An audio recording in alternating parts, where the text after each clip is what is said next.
Maknanya, bila mana arak itu menjadi cuka secara alami tanpa ada benda lain yang mencampuri, maka jawabannya adalah suci. Maka arak itu sudah halal dikonsumsi ketika berubah menjadi cuka dengan sendirinya tanpa ada olahan.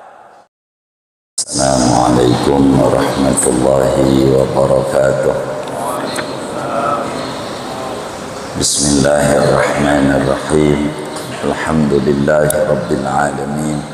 Wassalatu wassalamu ala sayyidil awwalin wal akhirin, sayyidina wa maulana Muhammadin wa ala alihi wa sahbihi ajma'in. Allahumma inna nastahdika bi arsyadi amrina wa zidna ilman yanfa'una. Qala al-imamul muallif rahimahullah wa nafa'ana bihi wa bi barakati ulumih wa ghafara lahu wa li masyaikhihi wa li masyaikhina amin. Babu izalatin najasati wa bayaniha. Adapun ini yaitu bab menerangkan hadis-hadis yang menyatakan hukum cara menghilangkan najis dan menjelaskan tentang najis. An Anas bin Malik radhiyallahu anhu qala, diriwayatkan dari Anas bin Malik radhiyallahu anhu, ia berkata, betul ini, su'ila Rasulullah sallallahu alaihi wasallam anil khamri tutakhadhu khallan.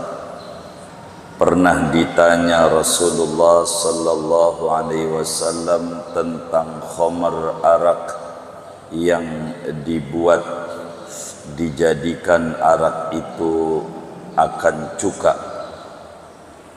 Qala, Nabi menjawab, la, tidak boleh. Akhrajahu Muslimun, mengeluarkan ini hadis oleh Imam Muslim, wa Tirmidzi, dan Imam Tirmidzi, wa qala, dan berkata Tirmidzi, hasanun sahihun, ini hadis yaitu hukumnya hasan lagi sahih. Sadaqa Rasulullah sallallahu alaihi wasallam.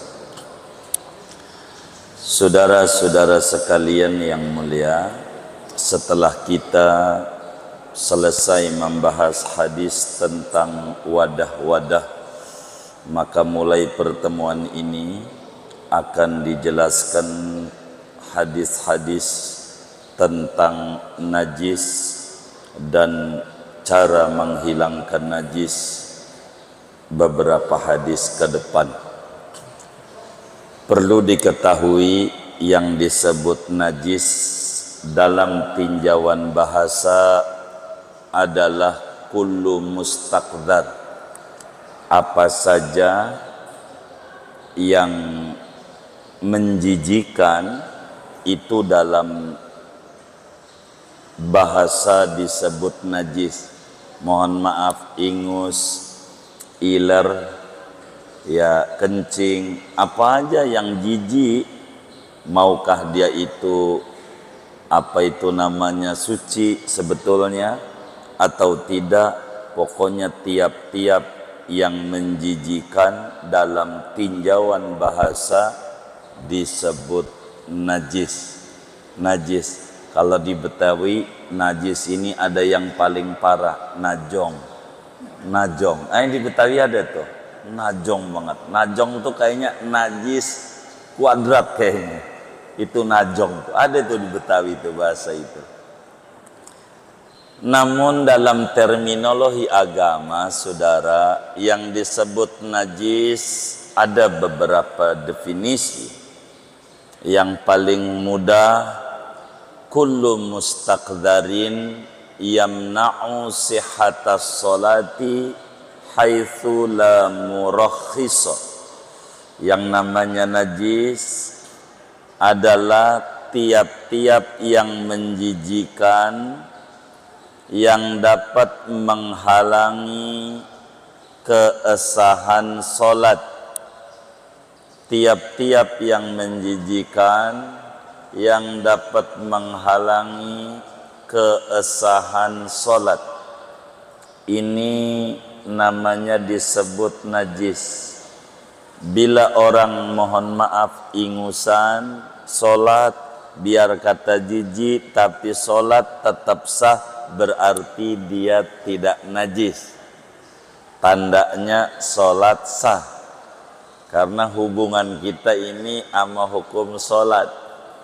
Tiap-tiap yang menjijikan, yang menghalangi keesahan solat itu najis. Apa aja?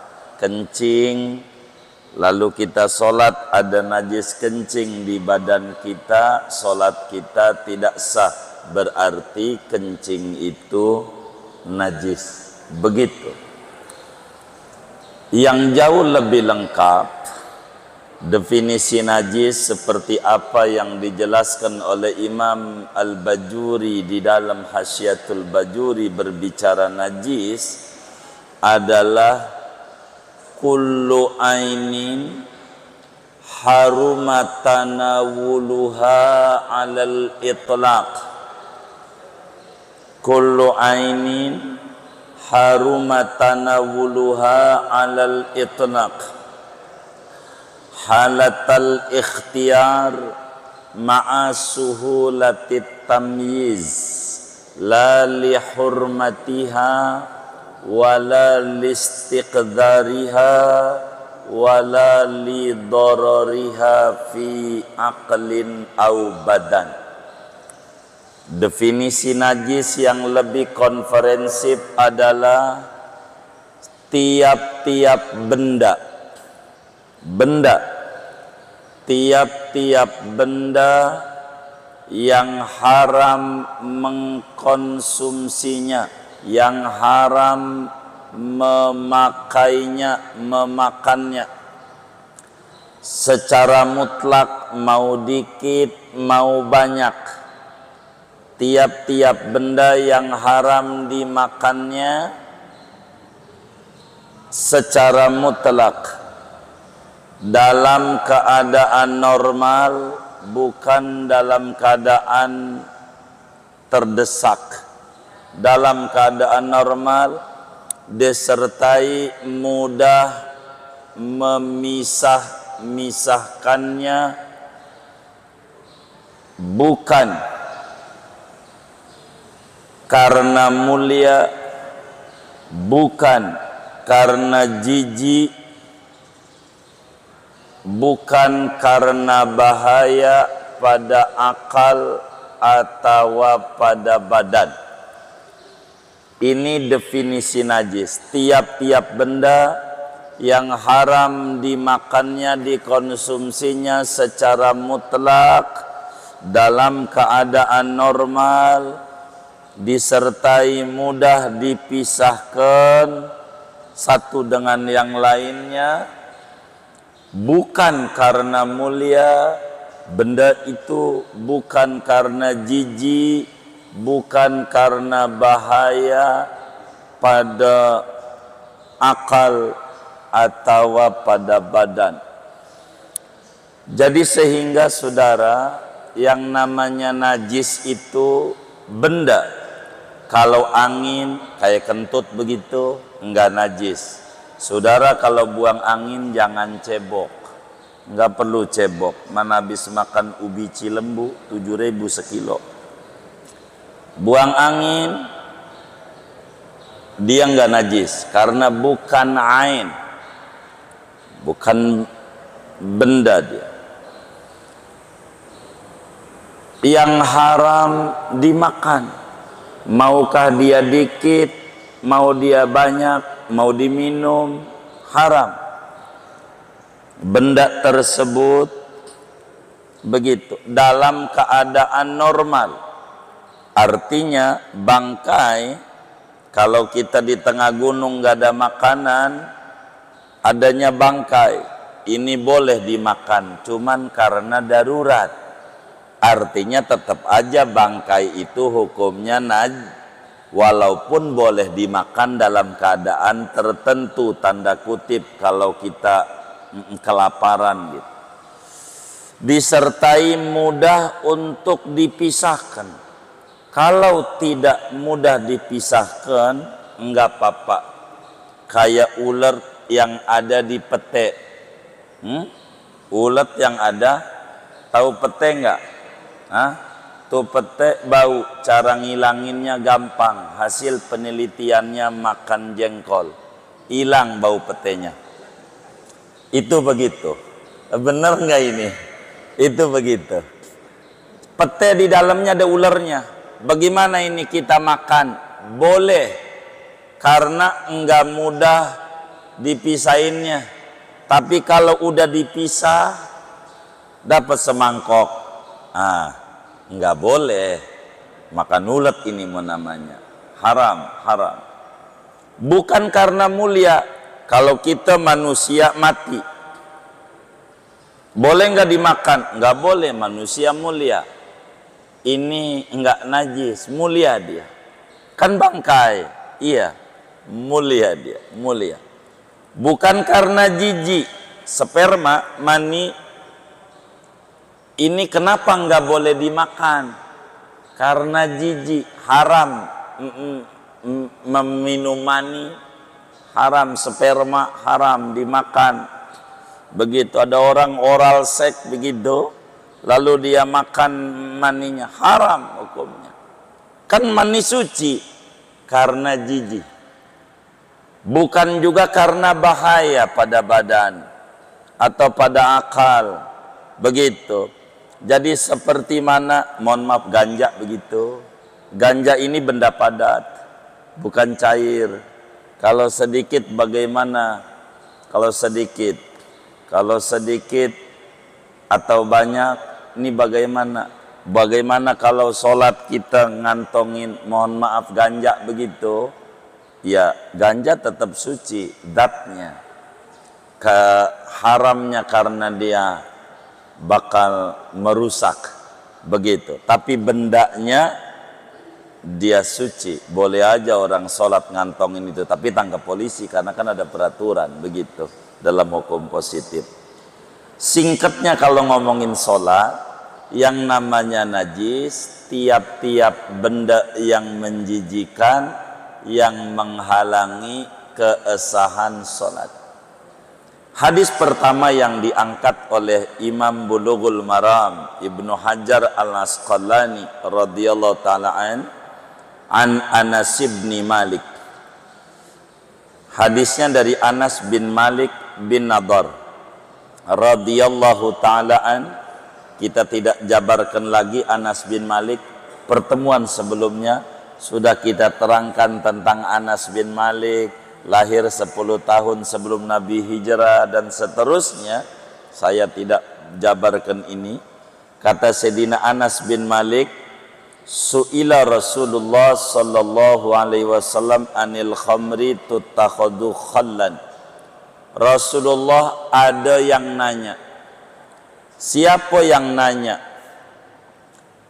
Ketidaktahuan kita tentang si penanya tidak mengapa. Yang nanya siapa orangnya, andai kita nggak tahu nggak apa-apa. Yang pasti yang nanya adalah sahabatnya Nabi Muhammad sallallahu alaihi wasallam. Manisail, siapa yang nanya? Andai kita tidak tahu yang nanya, tidak mengurangi derajat hukum dan derajat hadis. Yang sudah pasti adalah sahabat. Apatah lagi yang nanya ini dijelaskan dalam hadis yang lain. Imam Tirmidzi meriwayatkan siapa yang nanya ini. Yang nanya ini walaupun Anas umpetin, Nabi ditanya, kan mesti ada yang nanya itu. Enggak dijelaskan. Dalam hadis yang lain Sayyidina Anas jelaskan, yang nanya namanya Abu Tolha. Abu Tolha. Abu Tolha itu bapak tirinya Anas. Anas bin Malik punya ibu namanya Ummu Sulaim. Ummu Sulaim punya suami namanya Malik. punya anak Anas bin Malik. Malik ini mati dalam keadaan kafir. Maliknya ketika Anas kecil dibimbing syahadat oleh Ummu Sulaim, karena Ummu Sulaim sahabat agung dan Rasulullah sering datang ke rumah Ummu Sulaim, sering mampir ke rumah Ummu Sulaim. Di antara para sahabat yang didatangi Nabi, rumahnya paling banyak adalah Ummu Sulaim. Begitu.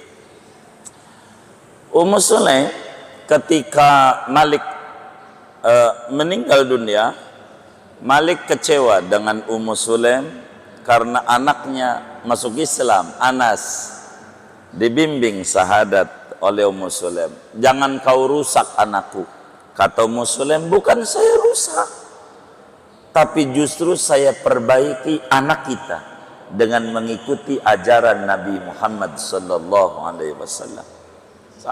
Pada akhirnya Malik meninggal, terbunuh dalam peperangan, kafir. Ummu Sulaim cantik, alim, pinter.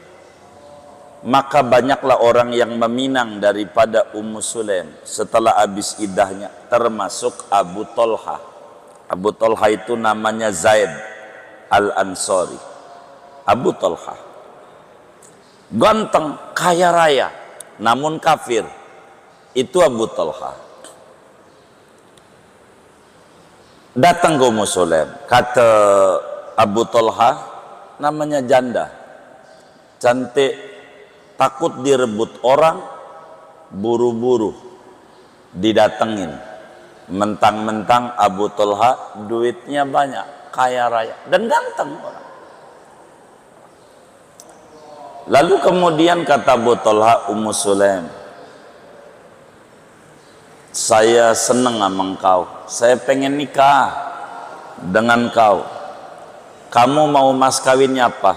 Lamborghini gitu. Emas, perak, uang berapa lo yang mau minta, yang penting lo mau jadi bini gua. Begitu. Ini Ummu Sulaim. Abu Tolha ini tipikal orang yang gak pernah nyerah. Jadi manjanda wajada. Begitu. Jangan dicatat. Begitu. Jadi kata Ummu Sulaim bilang, wahai Abu Tolha, siapa perempuan yang mau menolak engkau? Artinya ada mau.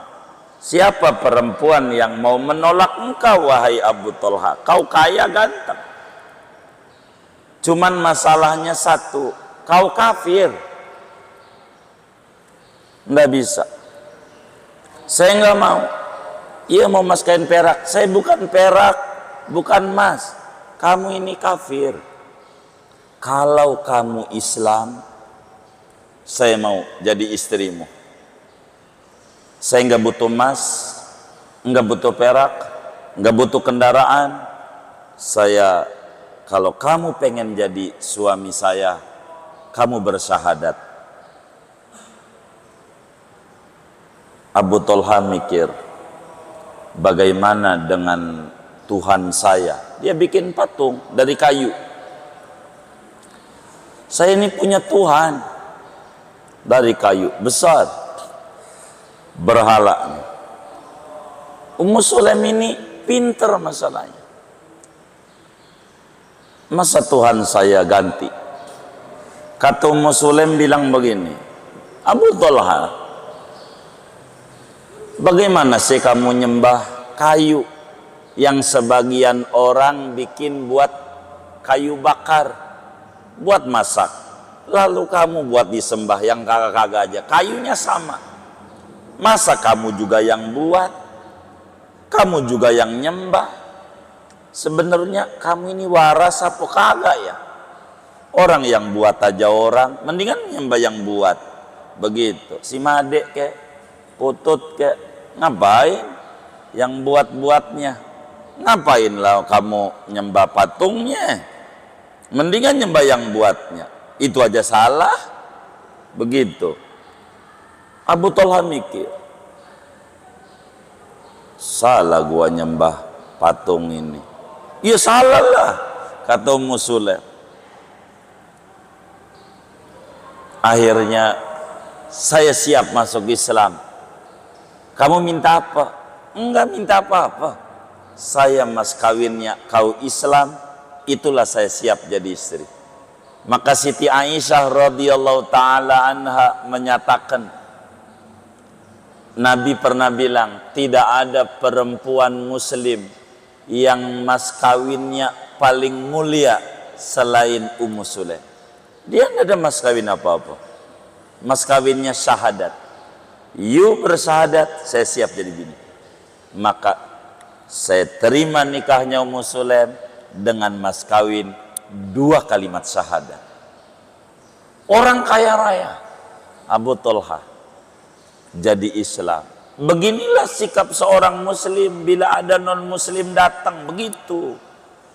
Jadi yang harus dipertahankan agamanya. Ummu Sulaim enggak tergiur dengan kekayaan Abu Thalha, tapi tergiur bila ini orang masuk Islam, mengikuti agama yang benar, jangan sampai dia masuk neraka. Itu yang ada di otak Ummu Sulaim. Ini yang disebut agama paling penting. Maka menikahlah Abu Thalha dengan Ummu Sulaim, sehingga Abu Thalha bapak sambungnya Anas bin Malik. Dan su'ila Rasulullah, siapa yang nanya? Yang nanya adalah Abu Thalha, Sayyidina Zaid bin Khalid al-Ansari radhiyallahu ta'ala an. Beliau nanya sama Nabi tentang arak. Dalam hadis Tirmidzi, Abu Thalha nanya sama Nabi, ya Rasulullah, kami ini banyak anak yatim. Kata Abu Thalha, di rumah kami banyak arak. Boleh enggak arak ini kami olah untuk dijadikan cuka? Cuka itu halal. Kalau cuka arak ya haram, memabukkan. Cuka enak dan halal. Buat menu kita, daging biar empuk dikasih cuka. Begitu Bang Yan, tuh kokit. Begitu. Boleh enggak arak dibuat cuka? Ketika Nabi ditanya, saudara, Nabi jawablah, tidak boleh. Tidak boleh.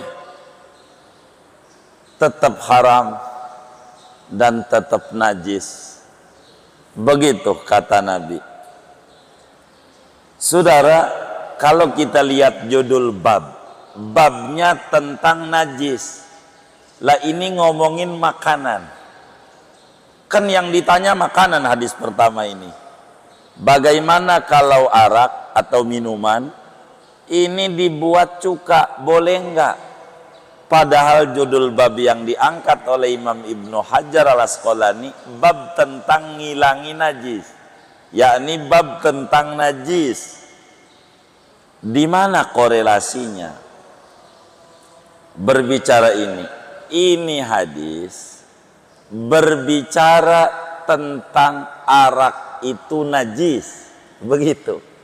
Walaupun yang ditanyakan tentang makanan dan minuman, bagaimana arak dibuat menjadi cuka, kata Nabi tidak boleh, tetap hukumnya najis.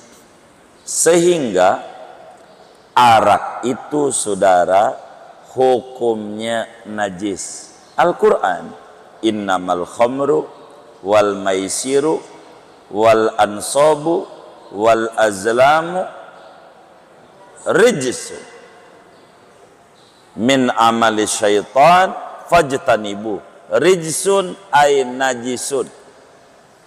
Arak itu najis. Hukum arak itu najis. Ini judul bab. Arak hukumnya adalah najis. Maka bila mana Allah haramkan sesuatu, maka Allah haramkan mengambil manfaatnya. daripada sesuatu tersebut. Sehingga ketika arak ini kita udah maklumi hukumnya haram dan najis, bagaimana kalau diolah menjadi cuka? Kata Nabi, tidak berhasil, tetap saja hukumnya najis adanya. Hukumnya najis adanya. Dari hadis ini bisa diambil hukum oleh kita. Yang pertama adalah arak itu hukumnya najis. Sehingga bila mana pakaian kita, badan kita terkena arak, lalu kita sholat memakai baju itu, memakai baju yang kena arak, maka sholatnya tidak sah, sebab arak ini hukumnya adalah najis. Itu satu. Kedua, tidak boleh arak diolah ditambah campuran benda-benda kimiawi sehingga dirubah untuk menjadi cuka. Bila mana ada arak diolah dicampuri benda-benda kimiawi lainnya sehingga kemudian berubah menjadi cuka, tetap saja cuka itu haram karena araknya tidak berubah menjadi suci, yakni tetap saja hukumnya najis adanya. Najis bila mana arak itu berubah jadi cuka dengan olahan kita, maka arak itu tetap najis. Hadis ini ketika Rasulullah Sallallahu Alaihi Wasallam menjawab, maka jawaban Nabi mengikuti pertanyaan. Ketika ditanya Rasulullah, bagaimana ya Rasul, kata Abu Thalha, ini arak saya olah menjadi cuka. Kata Nabi, tidak bisa, tetap najis, enggak bisa. Maknanya, bagaimana kalau arak itu menjadi cuka secara alami dengan sendirinya? Kita diemin aja tuh arak di kulkas, setelah sekian bulan kita jilatin rasanya asem, ini berarti arak sudah menjadi cuka, tapi tidak diolah oleh kita, nggak ada benda-benda lain yang dicampurkan, nggak ada batu lah, nggak ada apa, difermentasikan bagaimana, nggak ada. Maka mengikuti jawaban ini, bila mana arak itu menjadi cuka secara alami tanpa ada benda lain yang mencampuri, maka jawabannya adalah suci. Maka arak itu sudah halal dikonsumsi ketika berubah menjadi cuka dengan sendirinya tanpa ada olahan. Kalau ada olahan, meski di dalam unsur kimia tidak ada hubungan, ini arak kita taruhin batu cincin,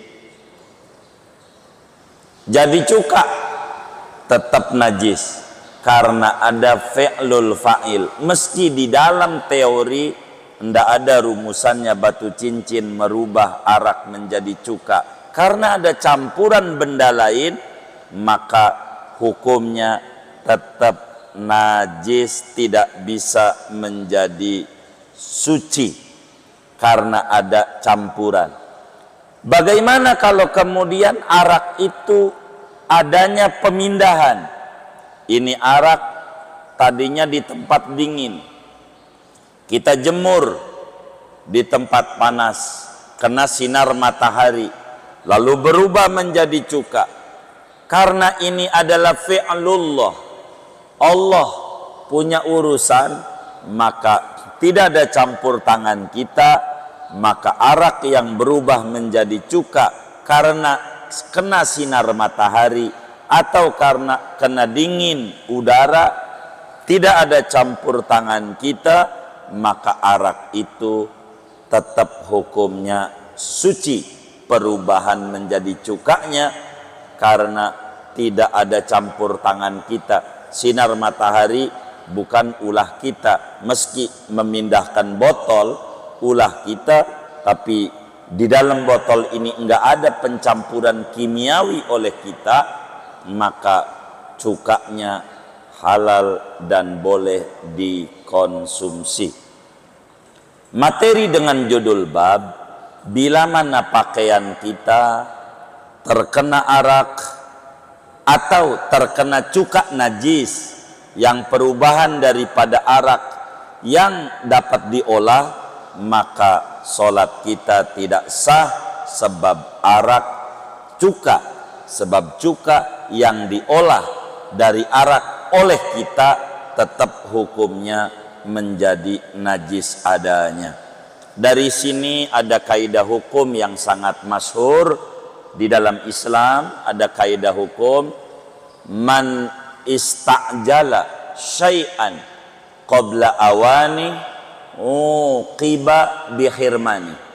Dalam kaidah hukum, man ista'jala syai'an qabla awani uqiba bihirmani. Siapa orang minta buru-buru belum waktunya, maka akan dihukum dengan dihampakannya. Kalau kita arak minta buru-buru diolah sehingga menjadi cuka, maka hukumnya enggak jadi halal, tetap haram, tetap najis, tidak jadi suci karena buru-buru. Begitu orang pengen dapat warisan, dia dibunuh babanya. Ini baba kagak meninggal nih, lama banget dapat warisan, maka dibunuh dia orang tuanya. Dapat warisan gak nih si anak? Enggak, sebab manis ta'jala qabla awani uqiba bihirmani. Siapa orang meminta buru-buru sebelum waktunya, maka akan mendapat hukuman dengan dihampakan daripada keinginannya. Enggak dapat. Itu begitu. Kenapa kalau arak menjadi cukanya dengan sendirinya itu kemudian menjadi suci? Sebab al-hukmu yaduru ma'al illah wujudan au adaman. Hukum itu akan berputar mengikuti alasan ada atau tidaknya. Bila kemudian udah menjadi cuka dan cuka tidak memabukkan, sementara tanpa ada olahan dari kita, maka dengan sendirinya cuka itu suci, halal, enak karena nggak ada olahan. Tapi kalau ada olahan seperti apa yang ditanya oleh Abu Talha, su'ila Rasulullah sallallahu alaihi wasallam anil khamri tuttakhadu khallan. Rasulullah ditanya tentang arak, yang mana arak itu memabukkan, lagi hukumnya haram, hukumnya najis. Lalu kemudian khallan cuka, hukumnya adalah enak dan halal. Kalau ngomongin cuka, cuman proses pencukaan dari arak dibuat, ditambahin benda-benda kimiawi, maka tetap saja perubahan daripada arak menjadi cuka, hukumnya tetap najis adanya. Namun bila mana arak itu menjadi cuka dengan alami, tanpa ada campuran apa-apa dan tanpa ada fi'lul fa'il, perbuatan daripada kita, maka idan qalabatil khamru khallan binafsiha halat wa tahurat. Bila mana arak itu berubah menjadi cuka dengan alami tanpa ada pencampuran benda-benda lain, maka menjadi halal dan menjadi suci adanya. Sehingga hadis ini menjabarkan tentang najis ain, najis benda, bahwa arak adalah salah satu benda yang hukumnya najis adanya. Najis adanya. Sehingga bila mana kita sholat, baju kita kena cairan arak, maka sholat kita tidak sah, dan najis ini wajib dihilangkan dengan cara menghilangkan bendanya. Nanti hadis-hadis cara menghilangkan bendanya nanti di depan hukumnya. Para ulama telah ijma bahwa arak najis adanya. Ulama baik itu di dalam madhab Syafi'i, madhab Hambali, madhab Maliki, ini berbicara arak itu hukumnya najis adanya, najis hukumnya. Dan inilah yang dimaksud dengan judul babu izalatin najasati wa bayaniha. Meski ngomongin tentang makanan ini, tapi lagi ngomongin najis, yakni yang namanya arak hukumnya adalah najis. Namun arak walaupun najis bisa saja menjadi suci dengan berubah sifat, dengan catatan perubahannya jangan dibuat-buat oleh kita, tapi hanya dengan alami saja, maka hukumnya menjadi suci. Bila kemudian cuka yang suci tanpa proses daripada perubahan dari arak itu kena baju kita, maka sholatnya tetap sah karena cuka suci. Namun bila cuka itu adanya berangkat daripada arak yang diolah, maka kena badan kita, kena baju kita, maka sholat kita tidak sah. Sebab cuka yang hasil perombakan daripada arak yang diolah hukumnya tetap najis berdasarkan hadis an Anas bin Malik radhiyallahu taala an qala su'ila Rasulullah sallallahu alaihi wasallam anil khamri tuttakhadhu khallan faqala habibunal Mustafa sallallahu alaihi wasallam la, tidak bisa. Inilah hadis kita yang bisa kita ambil. 1, arak hukumnya najis. 2, haram hukumnya membuat cuka arak dengan kita campurkan unsur-unsur benda lain. 3, bila mana arak menjadi cuka dengan alami, halal dan suci adanya. 4, bila mana arak berubah menjadi cuka dengan perpindahan tempat dari panas ke dingin atau dingin ke panas, masih tetap hukumnya suci sebab tidak ada unsur penambahan benda-benda lain dengan ulah tangan kita. Kurang lebih kajian kita seperti ini yang kita bisa ambil. Ada yang ditanya mungkin dari materi Naturah Sebdoa, silahkan. Baik. Waalaikumsalam. Pertanyaannya gimana ketika perubahan arak menjadi cuka dengan intensitas atau dengan maksud? Jadi misalnya di seseorang tahu jika cuka kalau di kulkas selama seminggu, jika arak kalau di kulkas selama seminggu atau di jemur itu dia tidak coba akan jadi cuka. Jadi tanpa tangan cuma dia tahu itu maksudnya karena yang kedua adalah tentang bacaan sunnah.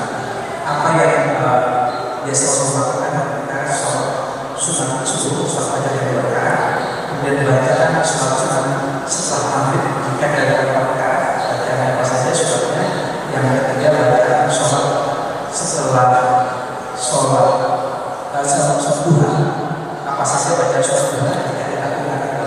Terima kasih. Wassalamualaikum warahmatullahi wabarakatuh. Waalaikumsalam warahmatullahi wabarakatuh. Bagaimana kalau kemudian arak ini kita taruhlah di kulkas seminggu, ternyata akhirnya menjadi cuka atau dijemur seminggu? Itulah Imam Syafi'i dan juga seluruh pembesar-pembesar madhab Syafi'i, bila mana arak itu berubah menjadi cukanya tanpa olahan tangan manusia, hanya perubahan tempat, seperti ditaruh di tempat dingin di kulkas seminggu, sebulan, lalu kemudian menjadi cuka, kita tahu menjadi cuka dengan tanda rasanya asam, maka di dalam madhab Syafi'i itu suci, masih kategorinya berubah dengan sendirinya. Begitu juga bila dijemur itu arak seminggu atau 2 minggu, dengan penjemuran ini yakni kena cahaya matahari, bukan ulah kita cahaya mataharinya, enggak ada campuran, hanya dipindah saja, dijemur, maka hukumnya di dalam madhab Syafi'i dan juga jumhur ulama, hukumnya masih disebut kategori alami sehingga masih suci. Begitu di dalam Fathul Qarib dijelaskan oleh Imam Ibnu Qasim Al-Ghazi, idan qalabatil khamru bidilli, apabila arak itu berubah menjadi cuka dengan teduhan, yakni dibawa ke tempat teduh dari tadinya panas, atau sebaliknya, maka fakadzalika, seperti demikian itu hukumnya masih suci, yakni cukanya halal untuk dikonsumsi. Kurang lebih demikian, wallahu alam. Kemudian bacaan surat. Bacaan surat ini ada yang diatur langsung oleh Rasulullah sallallahu alaihi wasallam, ada yang tidak dinukilkan dari Nabi bacaan-bacaan itu. Di antara yang dinukilkan adalah salat sunnah fajar, qobliyah subuh bahasa kita orang. Ini ada banyak surat-surat yang diatur. Di antaranya Imam Ghazali jelaskan itu, suratnya baca Alam Nasrah rakaat 1, Alam Taro rakaat 2. Ada juga bacaan yang didapat dari Nabi, rakaat 1 kuliah, rakaat kedua kulhu. Dari sini ulama mengajarkan gabung aja boleh, lebih bagus bila rakaat 1 membacanya Alam Nasrah dan kuliah, rakaat kedua Alam Taro dan kulhu, lebih tinggi. Bahkan Imam Ghazali menyampaikan tentang khasiat man qara'a alam wa alam lam yusibhu alam. Siapa orang solat sunnah subuh, sunnah fajarnya membaca Alam Nasrah rakaat 1 dan Alam Taro rakaat 2, maka enggak kena penyakit ambeien, gagal ginjal, cuci darah, segalanya enggak. Asal bacanya qobliyah subuhnya rakaat 1 Alam Nasrah, rakaat 2-nya Alam Taro. Dan ini mujarrabun sahih, sudah diuji coba oleh banyak daripada ulama-ulama Islam, tidak akan kena penyakit bila kita qobliyah subuhnya baca Alam Nasrah rakaat 1 dan Alam Taro rakaat 2. Kemudian duha. Duha, bila kita sholatnya 2 rakaat, maka bacanya kuliah kulhu. Ini surat langganan, familiar sama kita. Bila kita 4 rakaat salat duha, maka bacalah surat wasyamsi waduhaha dan rakaat 2-nya waduha, sehingga rakaat ketiganya kuliah dan keempatnya adalah kulhu, bacanya kulhu. Ini diantara yang dibaca dalam salat duha. Begitu. Jadi wasyamsi waduhaha, waduha, kuliah dan kulhu. Bahkan ada ulama menjelaskan terkait dengan surat wadduha, karena ada kemunasabahan surat wadduha ini khususnya bagi orang yang kesulitan finansial. Ada ayat wa wajadaka ailan fa'agna, Allah dapati engkau ail, susah, miskin, payah, bahasa kampungnya kere, fa'agna, maka Allah dengan segera memberikan kecukupan, kekayaan. Maka ada ulama ba'da salat duha, kalau orang pengen rezekinya luas, sesudah sholat duha 4 rakaat, Jangan 2, 4. Kalau 2 cuman syukur daripada anggota tubuh kita bisa gerak. Kalau 2, karena setiap persendian tubuh wajib disedekahi. Caranya yang paling ringan, dari 360 sendi sholat duha 2 rakaat. Begitu kata nabinya. Artinya sholat duha 2 rakaat itu syukur untuk kita masih sehat, persendian kita gerak.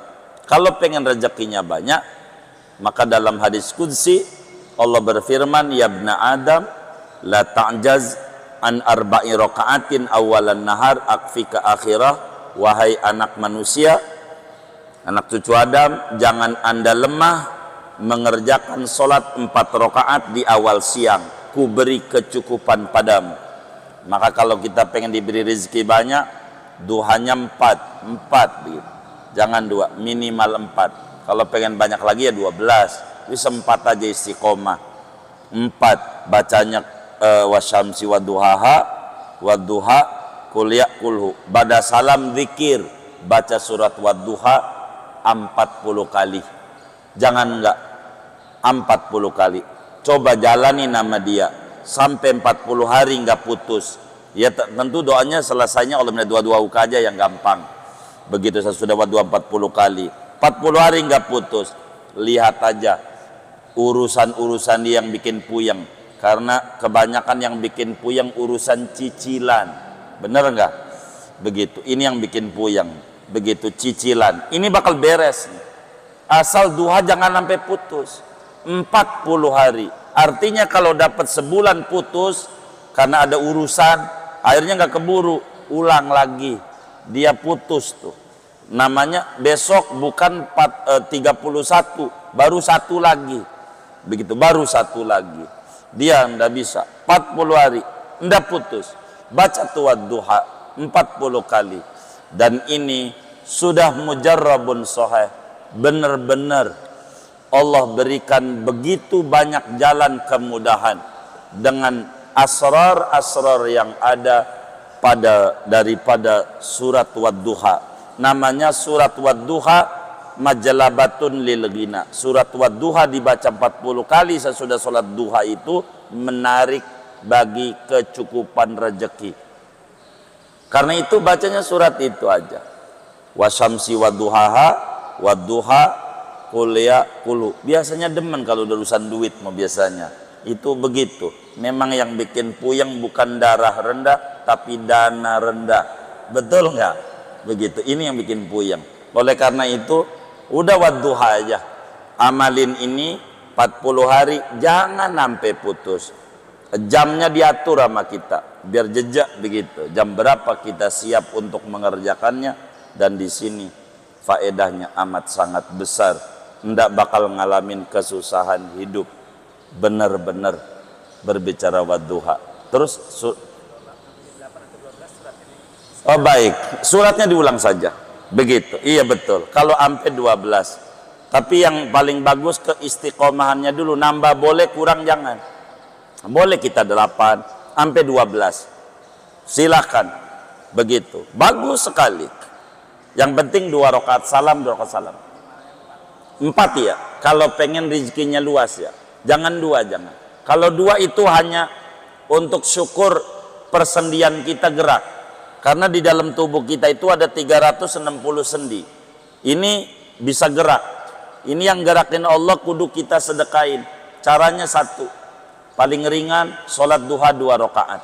Makanya kalau pengen luas rezeki duhanya baik Prof. 4. Duhanya 4. Kurang lebih demikian. Wallah a'lam.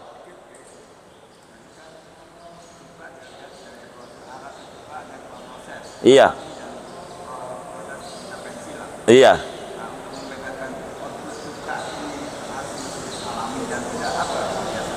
Baik. Jadi kalau berbicara yang disebut ini kan memanfaatkan barang najis. Jadi benda itu bisa suci ada macam-macam. Ada suci namanya bil muzil. Suci dengan menghilangkan. Itulah air caranya. Itu namanya toharoh bil muzil, bil izalah. Ada namanya suci itu adalah bil istihalah, dengan perubahan sifat. Dengan perubahan sifat, maka benda najis bisa menjadi suci. Salah satunya arak, bila berubah sifat menjadi cuka, tentu dengan aturan tadi alami, tanpa ada intervensi, maka dengan sendirinya ini namanya suci dengan perubahan sifat. Begitu juga yang udah kelewat, kulit kambing yang disamak gitu, itu juga menjadi suci, namanya toharoh bil istihalah. Lalu bagaimana untuk membedakannya ini? Maka bila kita tidak tahu ini ada cuka, kemudian itu cuka ini mohon maaf ada tulisanlah halal, ini kita husnudon dengan yang ada bahwa cuka ini adalah suci. Ini berbicara memanfaatkan benda najis, namanya benda najis. Bagaimana arak ini yang najis, apakah bisa kemudian itu menjadi suci? Ya bisa saja kalau kemudian dengan alami, tentu pada diri kita. Kalaulah kemudian kita ada arak, orang ngasih arak, ini di gimana ini nih, ya dibuang, ya silakan saja, emang itu juga disuruh oleh Nabi. Tapi andai didiemin lalu kemudian menjadi cuka, maka kita bisa ketahuan sama kita, karena kita sendiri yang punya, enggak diapa-apain sama kita, hanya taruh di kulkas saja, ternyata asam. Ini kita bisa menandakan bahwa cuka ini adalah suci, karena kita tidak pernah ada intervensi pada cuka ini, hanya menaruh di tempat dingin saja. Kurang lebih itu diantara cara yang sangat mudah. Wallahu a'lam. Baik. Waalaikumsalam.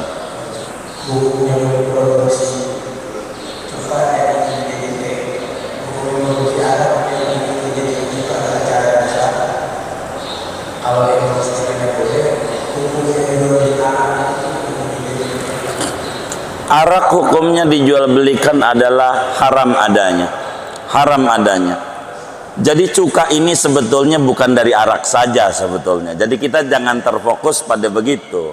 Cuka ini banyak, pembuatan cuka ini bisa dari kentang, banyak bahan-bahannya. Ini kan lagi ngomongin, sahabat bertanya tentang bagaimana nih ada arak banyak dia, saya mau olah aja jadi cuka. Itu pertanyaannya. Jadi bagaimana dia udah tahu ini sahabat, barang ini haram, bagaimana kalau saya olah, bisakah jadi suci? Itu yang kemudian Nabi jelaskan. Tetap saja hukum penjualan arak, mau alasan bagaimanapun juga, hukum jual belinya haram adanya. Haram adanya. Itu kurang lebih demikian. Kalau hukumnya begitu. Memanfaatkannya juga nggak boleh. Ini kan memanfaatkan rencananya. Yang namanya Abu Tolha ini. Bagaimana arak ini haram? Saya mau manfaatin, sehingga ada intervensi dari dia, dicampurin benda-benda sehingga untuk menjadi cuka. Bolehkah Nabi? Nabi jawab tidak boleh. Nabi jawab tidak boleh, karena apa yang Allah haramkan itu dengan sendirinya Allah haramkan pemanfaatannya juga. Begitu kurang lebih demikian. Wallahu a'lam. Sudah?